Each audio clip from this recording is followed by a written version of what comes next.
മുണ്ടക്കൈ ചൂരൽമല ദുരന്തബാധിതർക്കുള്ള ടൗൺഷിപ്പിന് കഴിഞ്ഞ 27-ന് തന്നെ തറക്കല്ലിട്ടിരുന്നു. പക്ഷേ അപ്പോഴും എസ്റ്റേറ്റ് പൂർണ്ണമായും ഏറ്റെടുക്കാൻ സർക്കാരിന് കഴിഞ്ഞിരുന്നില്ല.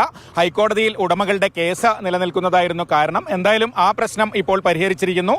ഇന്നലെ സർക്കാരിന് ഇത് ഏറ്റെടുക്കാൻ, ഭൂമി ഏറ്റെടുക്കാൻ ഹൈക്കോടതി അനുമതി നൽകി. രാത്രി തന്നെ ജില്ലാ കലക്ടർ ഇത് ഔദ്യോഗികമായി ഏറ്റെടുത്തുകൊണ്ട് നോട്ടീസ് പതിക്കുകയും ചെയ്തു. മാത്രമല്ല 17 കോടി രൂപ കൂടി കെട്ടിവെക്കാൻ ഹൈക്കോടതി നിർദ്ദേശിച്ചിരുന്നു.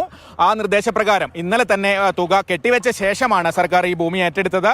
നമ്മളിപ്പം ഫസ്റ്റ് തന്നെ തുടങ്ങുന്നതെന്ന് വെച്ചാൽ ഈ കാടെല്ലാം വെട്ടി സ്ഥലം സൗകര്യമാക്കൽ. അതിൻ്റെ ഒപ്പം തന്നെ നമ്മൾ ഈ പെട്ടെന്ന് റോഡുകൾ, മഴയാണല്ലോ വരുന്നത്, മഴയുടെ മുമ്പിട്ട് തന്നെ റോഡും കാര്യങ്ങളെല്ലാം, പിന്നെ വർക്ക് എത്രയും പെട്ടെന്ന് തന്നെ നല്ല സ്പീഡായിട്ട് തന്നെ ചെയ്ത് തീർക്കുക എന്നുള്ളതാണ്. മാക്സിമം റോഡ് നെറ്റ്വർക്സിന് പ്രാധാന്യം കൊടുത്തുകൊണ്ട് പാരലായിട്ട് ഈ കാണുന്ന ക്ലസ്റ്റർ ഫോംസ് ആയിട്ട് ബിൽഡിങ്സും പെട്ടെന്ന് തന്നെ അതിന്റെ പാരലായിട്ടുള്ള വർക്കുകൾ ചെയ്യാനുള്ള പരിപാടിയാണ് ഇപ്പം തുടങ്ങിക്കൊണ്ടിരിക്കുന്നത്. പണി തുടങ്ങുമ്പോൾ തന്നെ എൽസ്റ്റണിലെ തൊഴിലാളികൾ, അവരുടെ തൊഴിലാളികൾക്ക് ഒരുപാട് ആനുകൂല്യങ്ങൾ ഈ എസ്റ്റേറ്റിന്റെ മാനേജ്മെന്റ് കൊടുക്കാനുണ്ട്. ഏതാണ്ട് 10-15 വർഷമായി തൊഴിലാളികളുടെ PF-ഉം ഗ്രാറ്റുവിറ്റിയും ഒന്നും കൃത്യമായി നൽകിയിട്ടില്ല.